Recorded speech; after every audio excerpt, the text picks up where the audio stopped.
அனைவருக்கும் வணக்கம். மிக முக்கியமான தகவல் ஒன்று வந்திருக்கு.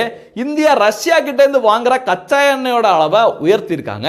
அதாவது இந்த காமெடி பீஸ் ட்ரம்ப் மிரட்டுறதுக்கு முன்னாடி வெறும் 1.6 மில்லியன் பேரல்களை தான் ரஷ்யா கிட்ட இருந்து வாங்கிட்டு இருந்தாங்க. ஆனால் அந்த காமெடி பீஸ் ட்ரம்ப் மிரட்டினதுக்கு அப்புறம் கச்சா எண்ணெய் வாங்கினீங்கன்னா 50 விழுக்காடு நான் வரி போடுவேன், ரஷ்யா கிட்ட இருந்து எந்த வர்த்தகம் பண்ணக்கூடாது அப்படின்னு இந்த காமெடி பீஸ் ட்ரம்ப் மிரட்டினதுக்கு அப்புறம் இப்போ எவ்வளவு தெரியுமா ஆர்டர் பண்ணியிருக்காங்க? 2 மில்லியன் பேரல்கள் கச்சா எண்ணெய் ஆர்டர் பண்ணியிருக்காங்க.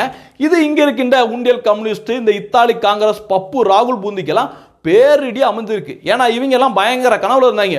அமெரிக்கா வல்லரசு நாடு, அவங்க அதிபரே சொல்லிட்டாரு, ட்ரம்பே சொல்லிட்டாரு, அதனால பிரைம் மினிஸ்டர் நரேந்திர மோடி அவர்கள் எப்படியும் பயந்துருவாரு, அதை வச்சு நம்ம அரசியல் பண்ணலாம் அப்படின்னு காத்து கிடந்தாங்க. ஆனா இன்னைக்கு இவங்களோட கனவுல மண்ணள்ளி போட்டிருக்கு மத்திய அரசாங்கம்.